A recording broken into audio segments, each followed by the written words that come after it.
Good evening and welcome to another edition of Fireside Chat here with NNPA and Black Press USA. I'm your host, Taylor Thomas, and I'm excited for today's program because guess what?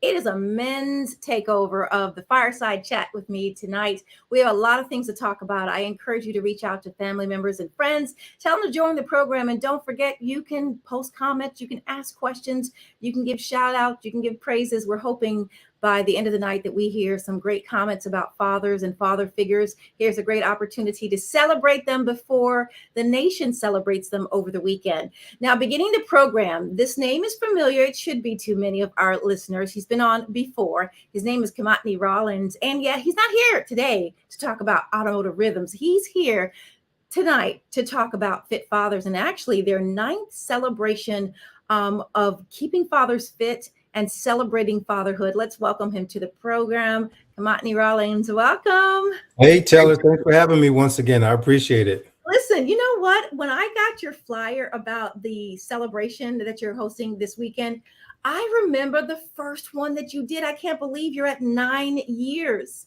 Yes, that's what everyone is saying. The momentum feels good and giving back to the community feels even better.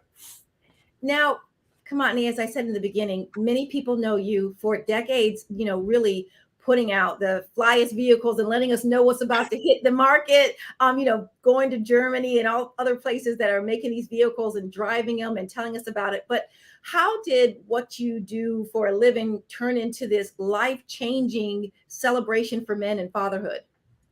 Absolutely. So, I've always been community oriented. I always mentored, young Black men. And I wanted to just create a movement based on positive and healthy lifestyle change, especially in the Black community, because there's so many misconceptions and when it comes to health, chronic disease, and we can definitely change the narrative that African Americans are predisposed to certain chronic diseases simply by adjusting our lifestyle, the type of foods we eat, increasing our activity, just being more cognizant of what causes chronic disease. That way we can be more preventative, because once we ascertain a certain knowledge, we go hard with it. But the fact that certain health protocols aren't in our communities, we aren't aware of, so we don't focus on it.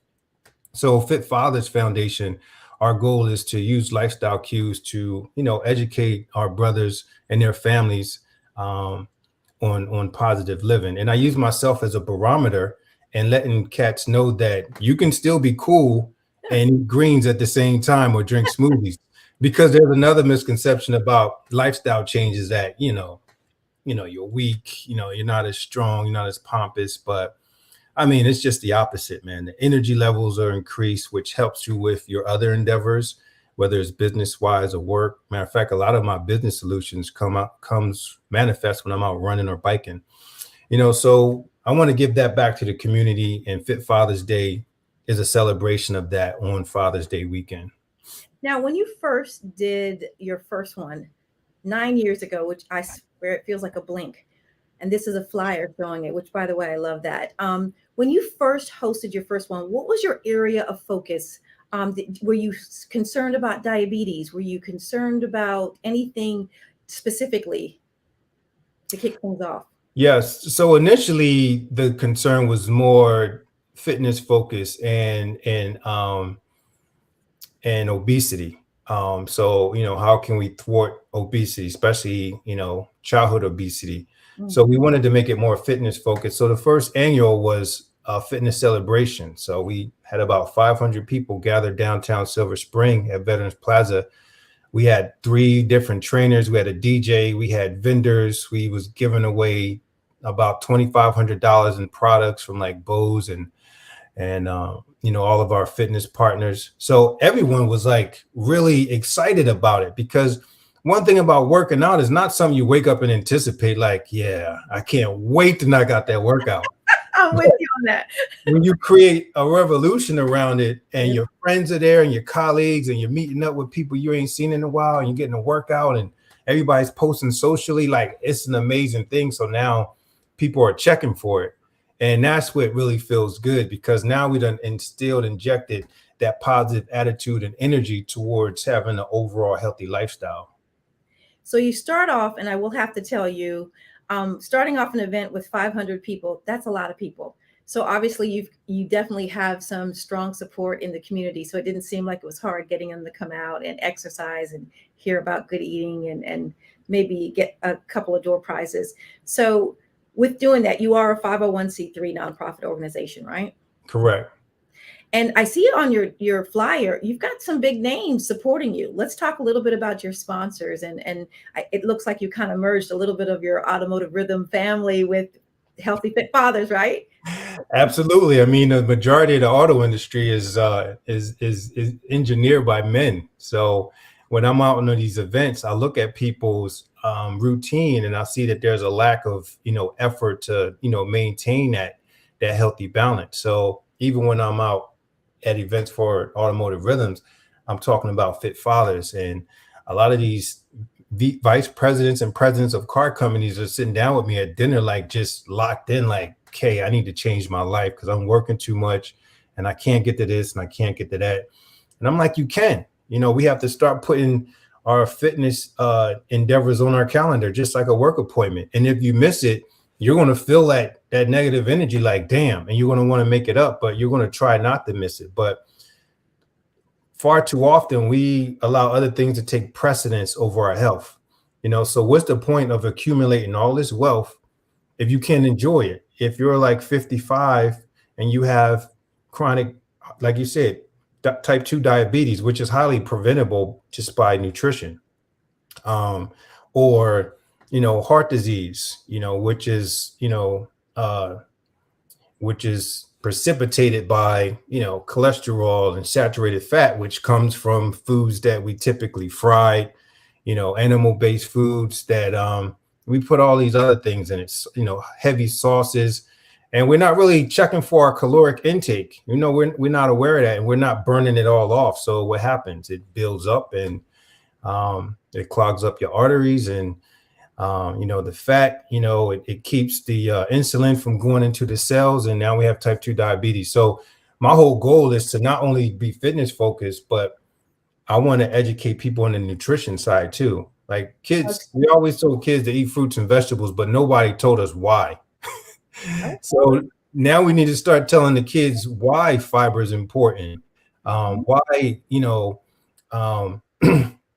phytonutrients are important and antioxidants are important to fight all these free radicals that attack your cells and ultimately can lead to cancers. So I break that down to my kids. I break that down when we're writing columns, anytime I'm doing stand up, but we're doing it in a lingo where it's not like medically induced, because people are scared of those type of terms.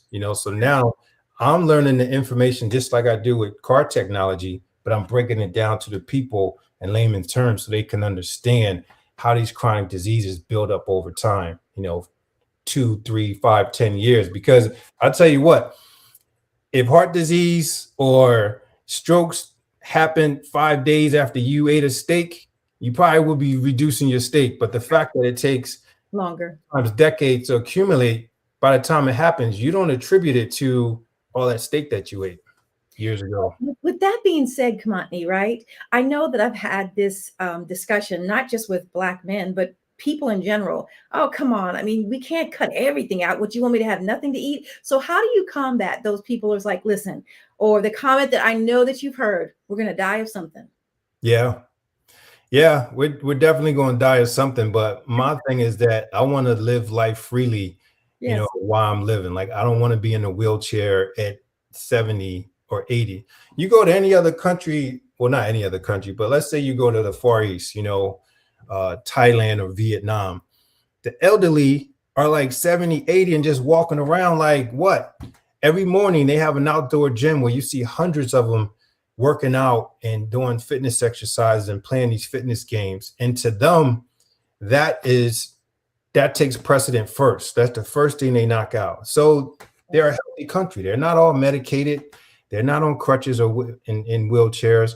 So sometimes we get it twisted thinking that we may live till 90. Well, my grandma was 90 and she smoked and drank. but what condition was he or she in? That's the big difference. Like me, I want to be full, I want to be living, I want to be traveling, and I want my mind state to be fully aware at that age, you know. So when you do make these food changes, I mean, trust me, now I crave for rice and beans more than I used to crave for fried chicken, because you're reprogramming your mind and your taste buds. And now it's clamoring for the new foods, the healthy foods, because it knows that it's going to energize your body and you're going to be able to do all these other things. But, you know, so a lot of it is still a little bit of ignorance because people who haven't tried it. But me, I was a gremlin, you know, I ate steak and pizza at 2 a.m. and drank 6 Long Islands a night and partied. So to go from all of that to go from this and still make these testimonies, I mean, I think that's a great testament, because I've been in both places. It's not like I was fed a silver spoon and I woke up a vegan or plant-based. And I'm like, everybody got to stop eating meat. I was a heavy meat eater, but now I know what heavy meat does to the body. And, you know, I have a very deep understanding of, you know, how cancers, you know, metastasize and what can keep cancers at bay, which is clean, healthy environments opposed to nasty acidic environments where cancers thrive on. So if we can reduce that by the type of foods and drinks that we put in our body, we have a greater propensity to live longer. What a great role model. I think it's always great when, I think it's always great when a person can connect to who they're talking to, versus it's kind of like a marriage counselor who's married, who's never been married. And you're Right. like, I mean, listen, are you reading a book? Like, how do you really know what I'm going through? And to be able to tell your story, which I'm sure everyone may have a version of it. So tell us so are you a vegan now? Like, do you do a little bit of meat, or do you do just fish, or what are you? No, I'm totally plant-based. So I changed up. Wait. Did you say you're totally plant-based? I'm floored right now. Are you serious? Totally plant-based. No way. Yeah, for 12 years now. Come on. So 12 years. I always wanted to run a marathon, right? Yeah. Okay. So I played football at Georgia Tech, running back. So, you know, running backs and receive, we don't do long distance. But for me, I always wanted to run a marathon. And when I decided to do it, I started studying these plant-based runners. And, you know, they're running 25, 50, 100 miles on plant seeds and grains and beans. And I'm like, it's got to be impossible. Yeah. So I was like, you know, I'm gonna try it. And I ran the Richmond Marathon on a plant-based diet. And I'm one of those people with my pendulum swing is like all the way left or right. Like there's no in between. I don't have to like, you know, massage into it. And after the run, I was like, that's it. I'm going vegan. And I did, and I dropped all of my extra weight. So now I'm back to my high school football weight of 205, and I can still lift the same amount. I'm not as fast, but I have more energy. And energy is so important as you get older. I mean, it's important throughout your life, but it's so important as you get older, when maybe there are some things that you can't do, but if you have the energy, you kind of push through it, right? You have the incentive to get up and go to the mailbox or go to the store, versus, I won't do it. I'm just going to sit here on my couch. And then all those little extra errands burns calories without you even being aware of it. So you may do your exercise, and then like you're so active throughout the day that you're burning extra calories. So like you really are able to maintain your goals, whatever they may be.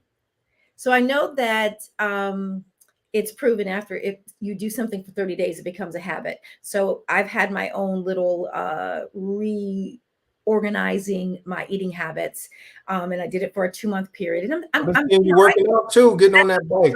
I'm trying. Yeah, I definitely been trying to. And we did the requirement for this kind of resetting your system and doing the cleanse was, you know, just vegetables. And I love vegetables. I really do. But I'll be honest, you know, growing up in Europe, just in Philippines, beef. I ate a lot of it. I'm not too much too crazy about chicken, but I've really pulled back on it. And it's been amazing how you're shedding weight without even necessarily trying. I'd have to ask you, because I've been trying these amazing meatless burgers. So That's what you eat, like the meatless. I don't do tofu, so I don't know if you do it, but is that what you're eating? Like, let me hear some of the things that you've made, because for 12 years, I mean, one night you don't drive past Wendy's and you're like, come here, take a burger. Nah, I mean, it's just amazing once you make that shift. Like now, and it's like you look like I look at those places, and it's like this, like automatically. Um, so I when the meatless burgers came out, Impossible, and I Yes. forgot the other one. It was a thing because there's different type of vegans. There's vegans that don't care about the food that they left behind because they don't want to replicate the taste. And then there's vegans that's like, I don't want to eat animals, but I want to taste something that tastes like animals. Okay. And that's what the Beyond Burgers do. Now, I've tried them just to kind of see what the hype was all about. And they are good. They do remind you of burgers, but there's high in fat, a lot of fat, actually more fat than regular burgers. And it's got a lot of other ingredients in it that, you can't pronounce. So, you're swapping one bad thing if you think meat is bad for another bad thing. Your taste buds think it's good, but so it's not really healthy. It's a temporary fix, so you're doing really vegetables. We're not talking about, and no, that's no, no, no, not just vegetable. Now, I will say there's protein in all foods, including vegetables. For example, broccoli is comprised of 50% protein. It's just not a lot of it. So no matter what you eat in the plant-based kingdom, you're going to get protein. So you don't have to count up all these aminos and kind of see like how many grams you're meeting a day. You're going to get it. But the majority of it comes from beans, like all type of beans. Beans are like high in protein and give you fiber. So the goal is to eat foods with fiber, and that's why plant-based diets are so recommended, because only 2% of Americans meet the RDA for fiber. So literally everyone's backed up. So if you're not pushing all that waste out, that waste is seeping into your blood and creating these nasty negative environments for cancers to thrive in. So you want to reach alkalinity where your cells are so pure that it's hard for cancers to survive in them. So a lot of legumes, fermented soy. I know some people don't eat soy for, various reasons. But my wife is from Japan. I've traveled there. Asians have eaten fermented soys and tofu for, hundreds and hundreds of years.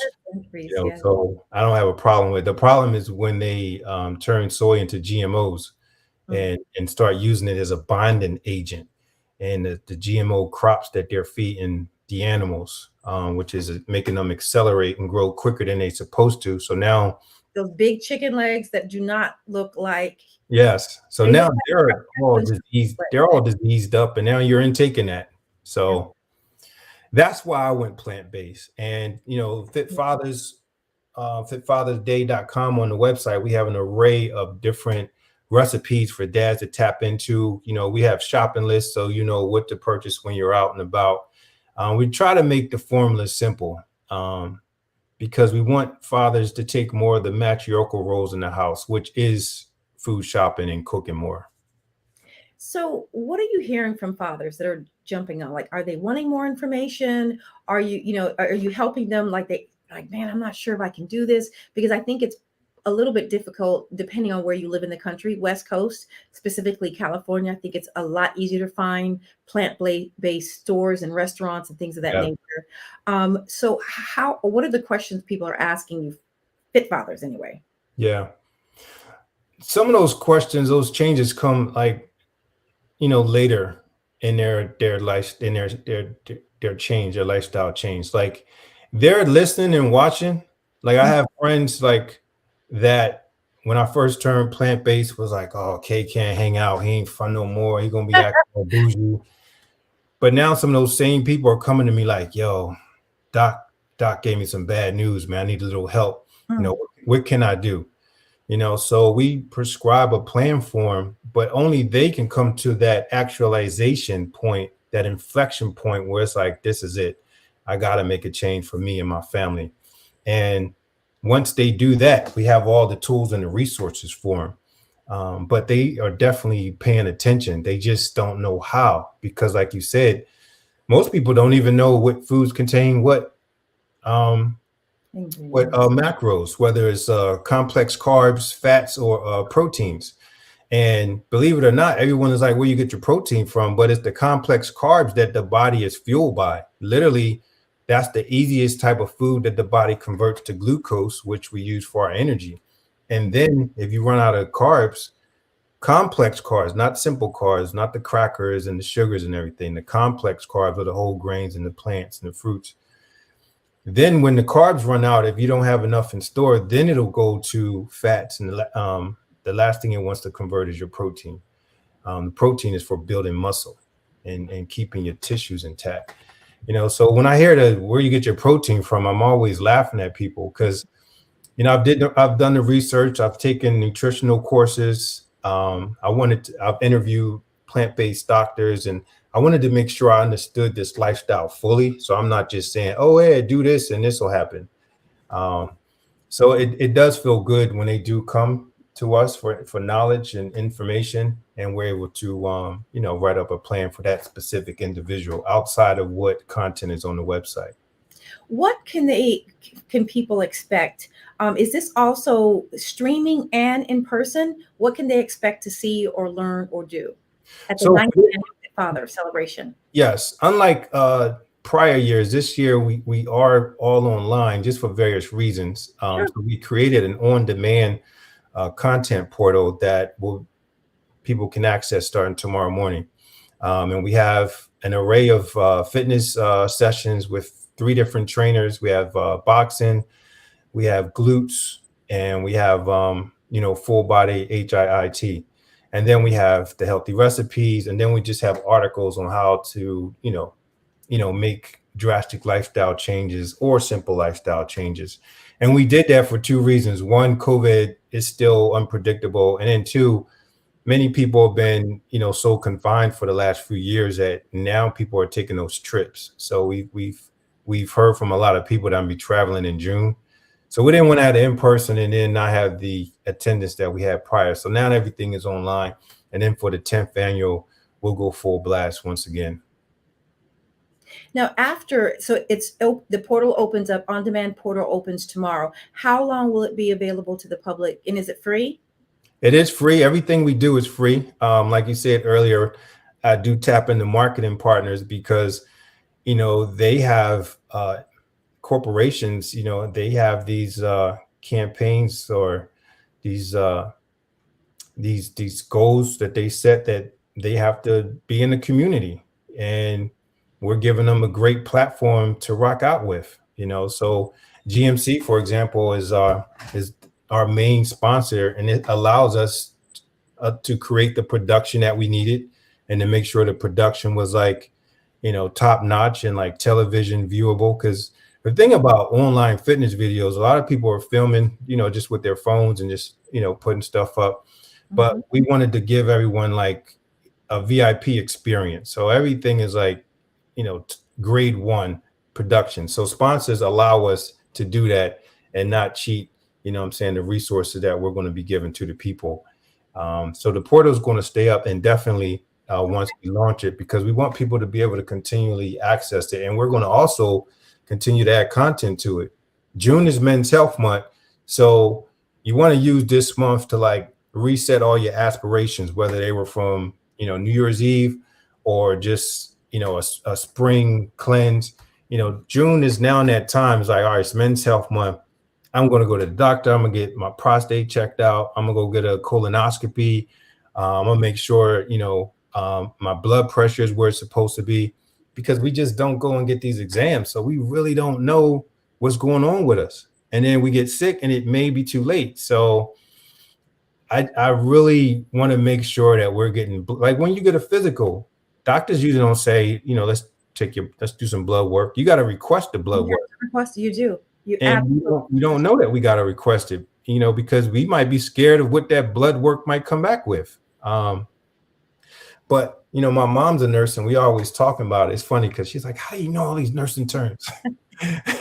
But when you get your blood drawn, there's like 20 different things that are on that list. And you're like, what is that? What is this? But you need to know that because it could have a negative effect on you down the road if you don't make adjustments.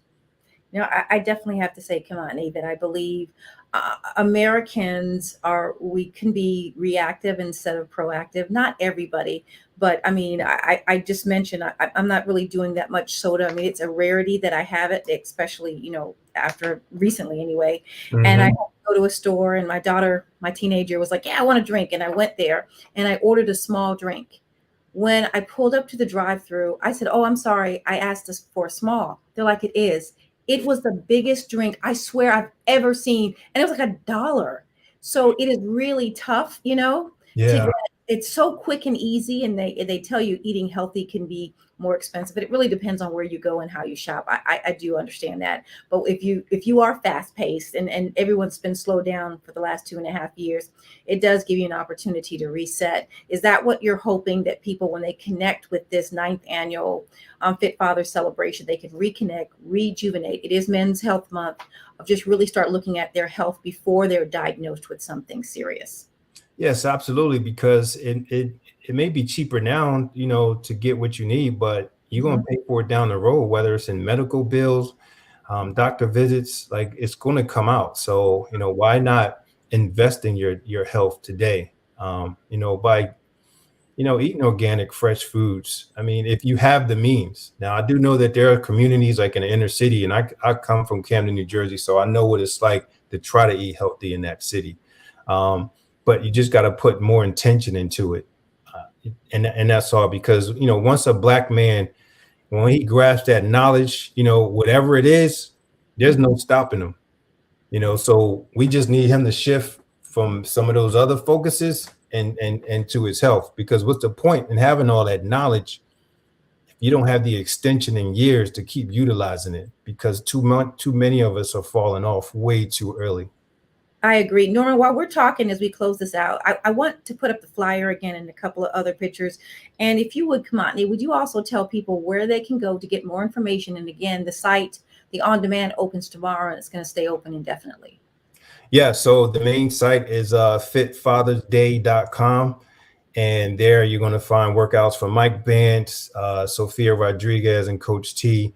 And, they're going to give you a full on workout. This is not a little fluff. So I want everyone to be prepared.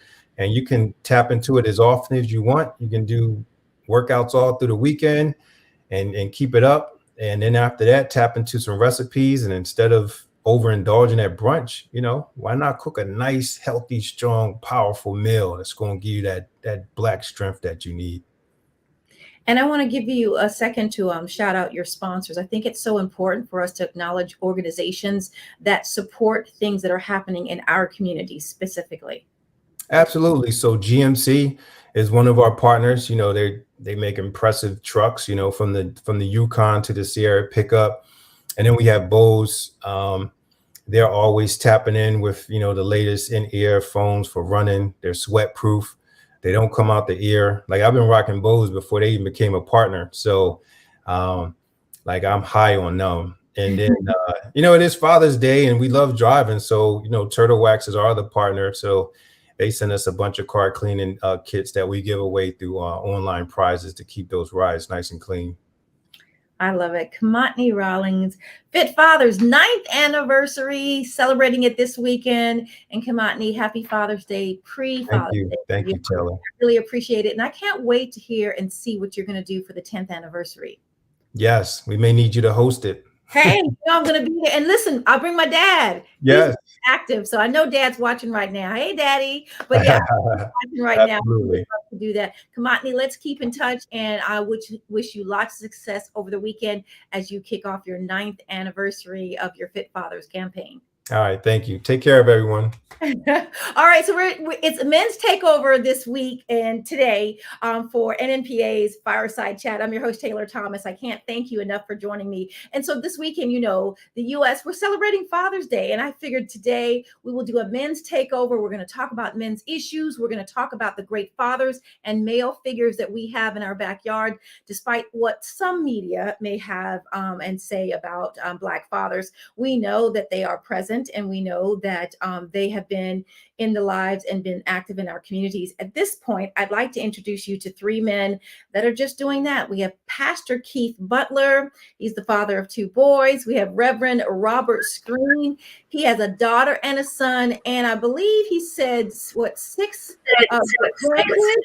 And then Minister Dwayne Jackson, 8 girls. Minister Dwayne Jackson is up with 8 girls. I don't know how he does it, and 9 grandchildren. Welcome, gentlemen. Welcome. Good evening. Good evening. I am glad to have you on the program. I've actually never did this before, so it's a men's takeover. This is an opportunity, gentlemen, for us to talk about what each of you do and pour into your community, as well as your families as well. It's an opportunity for us to continue the dialogue and dispel the myth that we do not have Black fathers in our communities that take care of their children or care about the community. So let's start off with Pastor Keith Butler. Let's talk about your nonprofit and what you do in the community. Absolutely. Taylor, thank you for having me this evening. I'm the lead pastor of the Hope Center Church here in Clinton, Maryland. Also partner with my wife, Shalita Butler, and our partners, Oli and Natasha. We also have another nonprofit, Powered by You Foundation. And we like to get out into the neighborhoods, get out into the communities, and try to love on people. That's most important, to show the love of God to any and everybody. I've also served with both panelists here I'm very familiar with. We've done different community outreaches with Dr. Screen and the things that he does, and also with Minister Jackson. We've partnered, he's partnered with me on several things as far as fatherhood and mentorship and really guiding young men have a father figure in their life and to speak life. And then we've done mentor programs at our elementary school. We've been a part of Fellowship Christian Athletes, where we've been the chaplain of several different sports teams. And we just try to get out and show love and try to fill in those gaps and fill in those voids for those who may be fatherless or lacking the ideal mentor in their circle to be able to be there, because so many people have a hard life. And if you look back and you talk to them, a lot of it stems from their childhood. And they become adults who either overcompensate or become frustrated. And so one of the things that we try to do is get out into the community and try to get the fathers before they become fathers. And try to be able to stop the bleeding of what we see, understanding that we all encounter things in life, but if we can have a bigger impact, like Frederick Douglass said, it's easier to train up a child than to repair a broken man. And that's one of our goals that we've always done, is to be out there with the fathers, but most importantly, get back to the fathers and the young people before they become parents, so they don't have as many holes as they're trying to fill as when they become an adult. I love it. So we have also Reverend Robert Screen. Would you tell us about what you do and your nonprofit organization or activity, excuse me? Well, certainly, Taylor. I thank you also for inviting me. My name is Reverend Dr. Robert L. Screen, as you have said. I work with Reverend Tierney Screen, my wife. We have been doing the River Jordan Project for actually the last 26 years is our inception date. Although we have come into a nonprofit and incorporating status in 2004, which gives us 18 years coming into this year, 2022. But River Jordan Project is it's a faith-based 501c3 community outreach that we have served in so many different capacities over the last so many years. We started out doing health fairs, actually, throughout the Prince George's County community and many of the local schools. Health fairs, understanding at that time, it was before Obama came in with his program, and there was about 20% of the people in Prince George's County that did not have health insurance. So we were given health fairs where people could actually go there, not just to get pamphlets and this and that, health fairs where they could actually get a checkup and actually get to find out what their health status would be. So we did that for a number of years. We worked with NIH with the Be the Match program, which was about bone marrow transplants and that sort of thing, and not knowing that in the African American community, we have a dearth of those who are on the, the match list. In other words, if you get something like leukemia, where you have to have a bone marrow transplant, the way that the NIH works with that program, they have to find somebody who is your match somewhere in the nation, somewhere in the world. The only way they can find that out is if you subscribe to be a part of that program. And this was part of our job at that time, to go out and try to enlist those who would allow themselves to be a potential partner for somebody who would need that type of help. So we did those types of things in early on in River Jordan Project. We worked at Bowie State with a lot of workshops, preparing young people going out into the world with different workshops of that nature. We did ACT, SAT programs and workshops for our young people. As years went on, we more or less moved into food distribution, which is where we are right now. We started out with the Share Food program, which is run by Catholic Charities for a number of years, still doing it, as a matter of fact. But then we moved also into another partnership, which we're currently working with very heavily now, with the Capital Area Food Bank. And Capital Area Food Bank has been supplying us for a number of years with fresh produce and other goods that we distribute into the community. Now, as we have gotten into the COVID years, things really launched out for us in being a whole lot more active in being food distributors in the community, in the Ajaye, Fort Washington, the whole Southern Maryland communities. I don't know if you remember, back in the administration of Trump, they had a Farmers to Family Food program. That was where the farmers were at one point putting their crops that they were growing into the ground, because all the stores had shut down, the restaurants had shut down because of COVID, and so they weren't making any money. So there was a program. Okay, let's take this food that you have, let the government buy it from you, and turn it back into the community. So there were distributors that were enlisted into that program to be more or less a logistical station to distribute that same food, that produce that would come, meats, dairy, and this sort of thing. About a 30-pound box of foods from different farm suppliers. We were getting about, I guess, 8,000 pounds for the year 2020 going into 2021 each and every Saturday. So we work with that program diligently in the year 2020 and 2021. We worked with, if you probably remember, a gentleman by the name of Jose Andres, who put together a meals program coming out of Washington, D.C. at the National Baseball Stadium. We worked with him in getting many of his meals that he was subscribing into the community, being a distributor outlet with River Jordan Project, and then also Catholic Charities would share, and also with the Capital Area Food Bank. So in the years 2020 to 2021, we actually did over 46,000 food distributions to families and individuals that were in need. We had lines of people coming that were over a mile long to come pick up free food. All this was free. Now, this was things that we were giving back in the community, because there were so many people out of work, so many people who, if they were working, they were working limited hours and that sort of thing. We've always have and still have a dearth in the senior community, where so many seniors who are locked in with with their unfortunately limited income. We still have a large crowd of those still coming at this time. So we have become more of a food distributor in the Southern Maryland area, there in Ajaye, Fort Washington, Oxon Hill, Clinton, serving all those communities, even now in such a large number of people. As a matter of fact, we have something coming up here this Saturday. It's all free. We put together packages of food and we know things are just going, just off the map in terms of cost of food in the grocery store. So what we give is all free. We know people are in need.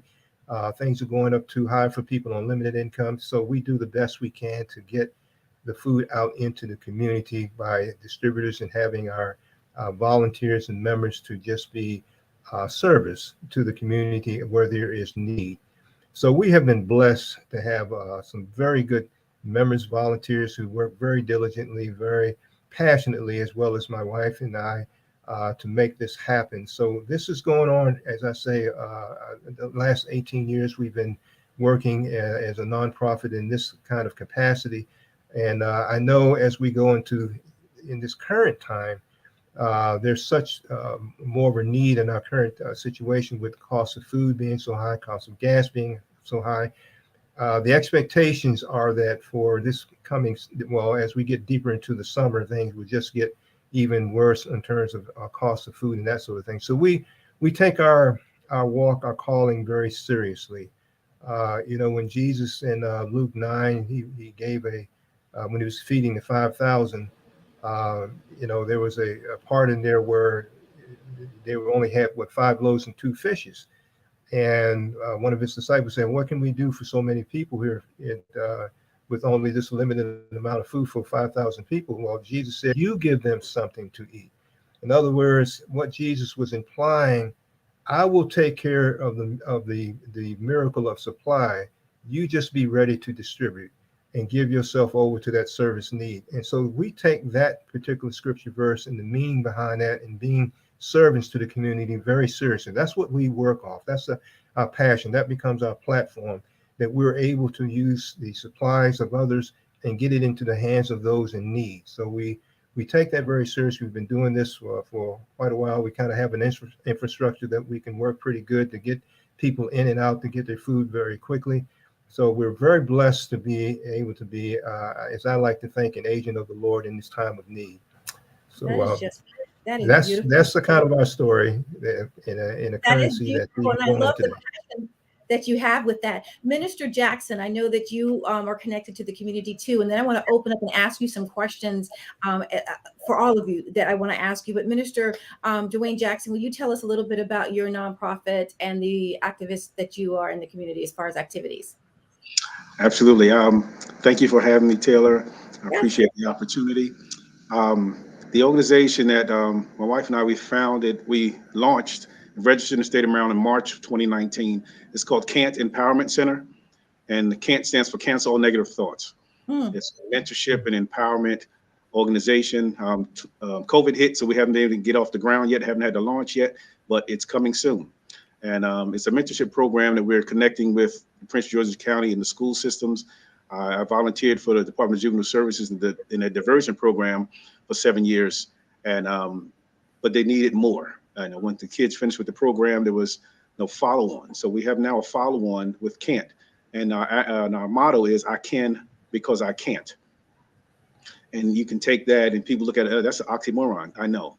But I can because I cancel all negative thoughts. So if you take that I can and put anything after it, you can do all things once you learn how to cancel those negative thoughts. And so it's going to be launching soon, and we're looking forward to it. And our goal is to get into the school systems, start in the middle schools, and tap into the minds of our young people at the 6th grade level and prepare them those 3 years, 6th, 7th, 8th grade. By the time they reach high school and they continue with our program, we want to be able to connect them with the goal interest, things that they want to do. And we're going to connect them with organizations and companies, people in the industries that they're interested in, start to have them in an internship program through high school. And they maintain that 3.5 GPA. The goal is to have those companies pay for their college tuition, and then they'll give those companies 2 years back of their time. So it's an awesome, God dropped it into my spirit one day with that acronym CANT, because I have to say hi to my girls, my wife and my mom. I used to always say to my girls, the word can't is not allowed in our home. And I said it one day, and the acronym, God dropped it in my spirit, cancel all negative thoughts. And Reverend Butler, he'll be working with us as we prepare our curriculum. This the I Am curriculum, and the I Am stands for It's All Mental, because that's where it starts at. So if we can empower them in their minds and get them to focus on canceling those negative thoughts, and realizing that negative thoughts, negative past, negative phrases, things that were said to you negative, they're weights that hold you back from moving forward. And we're going to focus on getting them to cancel those negative thoughts, cut those strings from those weights that's holding them back, and we're going to go to the next level. And since we're talking about fathers, I just want to say to my girls, I love you all. And I wouldn't be the man I am without my wife, without my mom and my 8 daughters, because I had to learn what a family was. Being a father, didn't have a father growing up. So I learned things on the fly, so to speak, and I didn't do a good job at it. And I say right now to my daughters, I love you. Forgive me for anywhere I dropped the ball, anything that I've messed up on, any mistakes that I've made. I love you, and I'm doing everything I can to show you and prove to you that I'm going to be the man of God that he called me to be in your lives. And I love you so much. And yeah, that's it in a nutshell. And so wait, to my 9 grandchildren, I love you too. I didn't forget about you. I love you too. Didn't leave it out. Now, can I ask, just Reverend Screen or Pastor Butler, was your father in your life growing up? Well, I'll go first here since I got started out here. I lost my father at a very early age. I was 10 years old. I actually watched him die from a severe heart attack.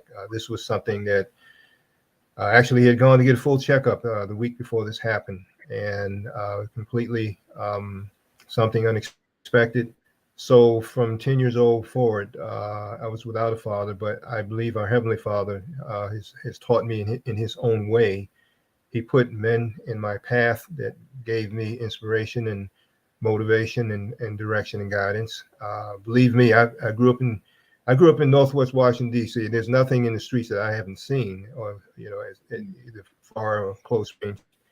But I was able to stay on a pathway that got me down the road safely, and trying to be a father and an example to other young men, especially to my own. But yeah, from 10 years old forward, no, I didn't have a father. Pastor Keith? Yeah. So yeah, absolutely. My father was in my life. He was a very integral part of my life, and I learned a lot of things. I learned about hard work from my father, watching him work, night shifts and double shifts and all those other things. And as we sacrifice what we didn't have, I would watch him go without. So it was a great inspiration to me to be able to learn how to do those things. Once again, I'm not perfect, not a perfect father. My father wasn't a perfect father. We all are learning on the fly. But there are things that we did learn, that I did learn from him. And I think that's one of the valuable lessons that I did learn is, as you get older, you learn to focus on all the great tools you did have and what you did learn. So he was a very integral part in teaching me how to protect my family and how to work hard, and you do what you got to do. And, if you don't sleep, if you don't eat, if they eat and have lunch and dinner, but you have crackers, then you've done your job. And so he's taught me that work ethic. Do you get frustrated sometimes the way they portray men, Black men, African-American men, sometimes in the media in general? Oh yeah, I'll definitely answer that. I definitely get frustrated with it because I see more good fathers than I see bad fathers or absentee fathers, and I think it's an unfair portrayal and an unfair narrative that has stuck around. And I'm not sure who started it, but I know they have done a good job of portraying that picture, and it's not an accurate picture. There are a lot of great fathers. Two are here that I know of personally, can validate for what they do for their family. But there's so many more fathers that do great things for their family and are there for their family than what the media brings on. So. Now, I know that Pastor Keith, you work with a lot of young people. So what do you feel like some of these young kids today, with violence being up all across the country, not just in Black communities, not just in your city, it's all across the country. What do you think that are you seeing that these young men need in their life? But it's fathering. It's manhood. They have an old adage that they did a study in Africa, and I'm not sure if you've ever heard the story. In Africa, they had a herd of elephants. And the herd of elephants usually don't come into the city, into the area. They stayed on the outskirts. But what they noticed was the elephants were starting to become more and more aggressive, making their way into the cities and eventually trampling through the town and causing chaos. And so as they did their research for the scientists, what they found out was the younger elephants were becoming more aggressive and no boundaries because the poachers were killing off the male elephant. They realized the male elephant set the boundaries. And so you see the same cycle here as they incarcerate unjustly for people who don't deserve in certain areas. They try to drive out. And of course, the violence for the older men as the man has been removed from the home. I say it all the time on the tangent. We don't celebrate Father's Day. I'm a victim. It's Father's Day this weekend. They don't have games for kids on Mother's Day, but on Father's Day, They have games, they have conferences. It's Father's Day doesn't shut down. And we have to change that narrative, because if the young men are about positions of prestige and respect. Yes. So if they from a young age that is not a position of prestige or respect, then why would I want to be a father? I'll just have kids. Mm.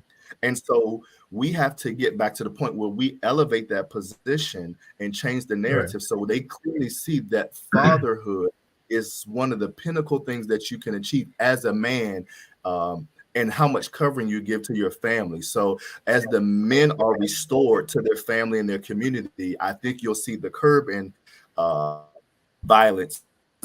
You know, back in the day, it was if you fighting and your father found out, well, we gonna walk back the street and y'all gonna fight again and you're gonna try to do better, but you shake hands afterwards. There was an understanding of controlled testosterone, but with the males being removed, the testosterone in young males has spiked, and we have to bring it back down by not chastising them, but bringing the males back in so they understand structure of life. Minister Jackson, what do you see as one of the major issues as it pertains to connecting to young African-American males in communities across the country? Well, on the same, to piggyback what Reverend Butler said, it's the lack of demand in the communities and in the homes. In the community and society has given this adage that if you didn't have a father, that's why you act the way you act. You doing these things over here, you have no drive, no motivation because you didn't have a father in your life. Well, I didn't have a father in my life. I had a mother in my life. And the drive and determination that I have, I thank her for her drive, because I watched her sacrifice tireless days, working long hours to provide for her family. And I didn't have that father figure there, but I realized I was determined when I have a family, I'm going to have that drive, motivation. I'm not going to use the excuse I didn't have a father to justify my negative actions. No, me not having a father gave me a drive to push even more, to strive even harder. And that's what we have to get our young men to understand. You can't use that excuse, well, I'm acting this way because I didn't have a father in my life. No, change that narrative and take that desire to do things you want to do, put it in a positive perspective, put it on that rocket that you're sitting on, and make it be the fuse, the light that fuse that you're sitting on, and that drive and that determination, take it to the positive level, and that rocket will begin to soar, and you go to the next level. So we have to pull that into our young men, knowing that you didn't have a father growing up, but that's no reason to not do good. There's no reason to strive and set goals and have dreams that you can accomplish. Now, I know that you all may not expect other people to come in and change things in the community, because obviously you're stepping up and doing it for yourself. But I do have to ask you, starting with Pastor Butler, and then we'll go to Minister Jackson, and then we'll go with Reverend Screen. And I know we only have a few minutes, but what would you like to see, if anything at all, from the Biden administration as it pertains to pouring into these Black communities?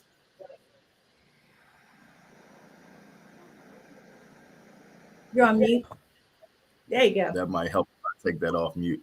Uh, from a government standpoint, we have to put back into place where we bring structure back into our school. We've taken all the trades out of schools and we've made it for profit. We have to bring these programs back in so that young men who like to work with their hands, young men who are kind of busybodies, they have a place other than just being told that they're busy. So we have to bring the structure back down to the, as Minister Ajaye said earlier, to the middle school level, helping to get more male teachers into the elementary schools. We ran a program in the elementary school, and a lot of the elementary schools, there are no males present. And so what happens is they grow up with a lot of female teachers, and I believe females can do it. So please, I don't want anybody to misconstrue my thoughts, but they don't meet the male presence until they get to middle school and high school. And by that time, their testosterone is kicking in, and the teachers are breaking up fights, versus that male voice, that male presence at the elementary school could have helped mold it to keep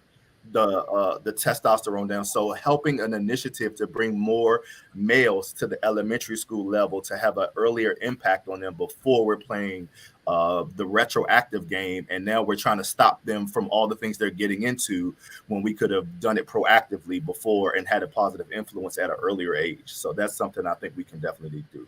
Interesting. Minister Jackson, what do you think, if anything at all, that you'd like to see from the Biden administration as it pertains to helping young Black boys and communities across the country?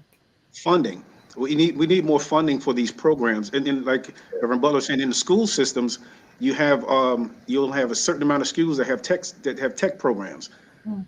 We need to launch more tech programs in the school systems and pour more money into the trades, and so they can learn a trade. If they don't might not want to go to college, they can learn a trade. And you have these things in the schools, as opposed to one high school over here. You got to get 3 buses to get to that one because that's the only one with the tech program. We need to have more programs in the school systems that's giving them more opportunities to learn these at those younger ages, and have more programs where you have people come in speaking to them. You have guest speakers once a week, just come into the school systems, and get them excited about what's going on in the industries. Have different industry leaders come in, speak to the young people, speak to the young men, and empower them to get that drive and motivation. I mean, the music industry does it, the videos does it, and stuff like that. So they need to send more money that way to the schools, so they can empower these people, bring the right people in to speak to them, to get them motivated, get them excited about being a father, get them excited about being a young Black man.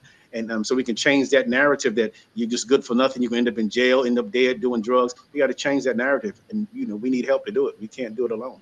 Now, I know each of you guys, I know we're going to go to Reverend Screen. So I want to make sure after Reverend Screen speaks, the producer's going to bring up some pictures. I just want to take a few seconds to show some of the images that you guys sent me. So Reverend Screen, is there any one thing that you'd like to see the administration do before I do the flashing of the pictures and you guys tell us what we're looking at? Well, from an administrative point of view, I think funding, Jackson hit it right on the head. Funding is key. You see the 3 men that you have on your program. We're kind of like thought of as small potatoes in the scheme of things. And unfortunately, the funding that is available goes to many people at the top over and over again. So we don't have the opportunity to be able to get on the platform, to be able to be seen and doing the work that we all are doing. But the funding would make a quantum leap difference in each one of our nonprofits, churches, or what have you, what we're doing. But here's the other thing I think we have to complement that funding with, and that's for each one of us, and that's for every person that takes seriously fatherhood or being a role model in the African American community. I've always had this particular saying, and I'll just say it to you and all of us who are listening: if it is to be, let it begin with me. I believe that we all have to be a lead role model for those of who we want to impress, to influence, and move to the higher ground. We have to make that sacrifice. If it is to be, let it begin with me, you see. And if we can lead by example and get the complement of the funding to envelop and booster our programs that we already have and are working, we can move exponentially into a higher order and even a higher mark of being able to work through our communities. I'm telling you, the 3 of you are just a small little pin drop of the Black men throughout this country that are giving to their communities. And as you mentioned, Reverend Screen, that you may not know about because you may not have the funding as someone else who's a celebrity. I want to take a second. I'm going to have Norm pull up the pictures, and if it's for one of you, so this is okay. So tell us what we're looking at, and he's just going to flip through the pictures. That's my beautiful wife, Denise. And those are my 8 beautiful daughters. Wow. I don't want to know what your hair bill's like. That's me. I volunteer at Civil Air Patrol on Andrews Air Force Base. It's a auxiliary of the United States Air Force funded, and it takes ages 12 to 18-year-olds, and they learn how to fly planes. They get their pilot's license. They learn cybersecurity. I teach robotics and rocketry in the aerospace program. That's what that picture was. And this one? That's not mine. Who's this right here? That's us, River Jordan. Well, not that one, but the ones you were. Yeah, there you are, River Jordan Project. That's one of our distribution days. Okay. When we were doing the families through the Farmers to Family Food Program, I think we were doing maybe about 400 people a day.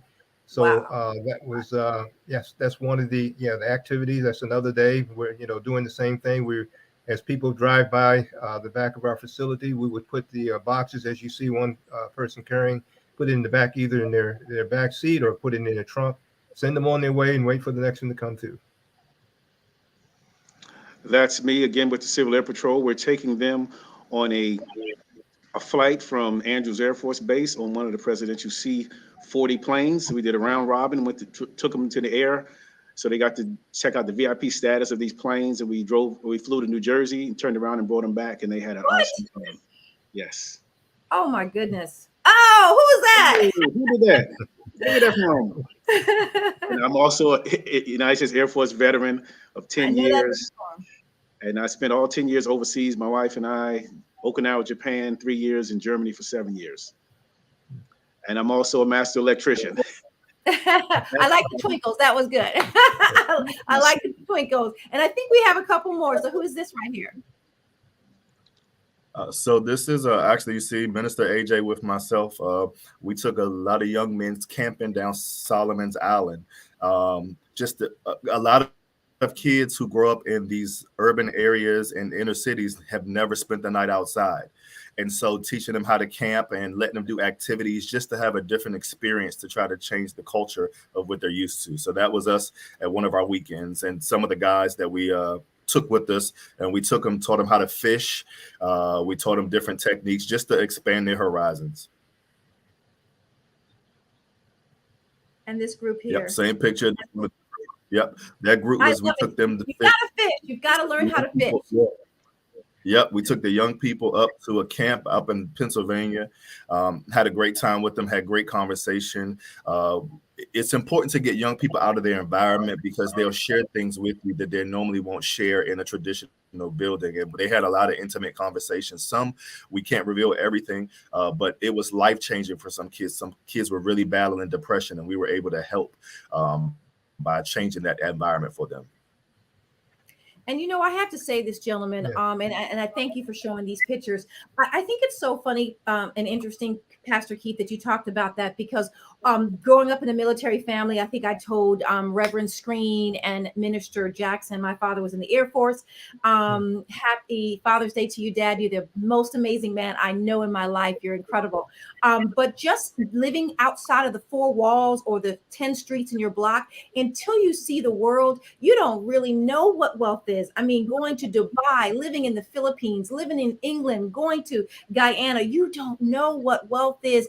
And I think you do something as simple as camping, and they're saying, wow, this is cool. It's not just for one group of people. I can enjoy it as well. I love doing that. I love challenging and pushing our kids, and I love seeing them do other sports that are not generally known that African Americans want to pursue. Sometimes it's because they haven't been exposed to it, not that they can't do it. So I thank you 3 gentlemen. I want to say happy Father's Day to each one of you. And I definitely want to take a few minutes to thank all the fathers and celebrate them in my special way here on the show of saying happy Father's Day. Gentlemen, thank you so much for joining me for tonight's special fireside chat where the men took over. Thank you for having us. Thank you for having us. Happy Father's Day, everybody. Well, I want to thank everyone for sticking and staying. Next week is the big NNPA conference in New Orleans. So hopefully you guys will be able to join us for that. I also want to take this time to thank my father, Roosevelt McCants, Senior Master Sergeant in the Air Force. You are the most amazing person I know. It brings me to tears when I think about how incredible you are to our family and to me as a girl. You were a girl dad, which means I didn't get it was no crying, military, no need to cry if you can't change it. Dad, you made me the person that I am. And I thank God every day for him putting you in my life. Thank you so much. And everyone, happy Father's Day. Be blessed and stay safe. Okay. Amen. Thank you. All right. Have a safe day. Thanks.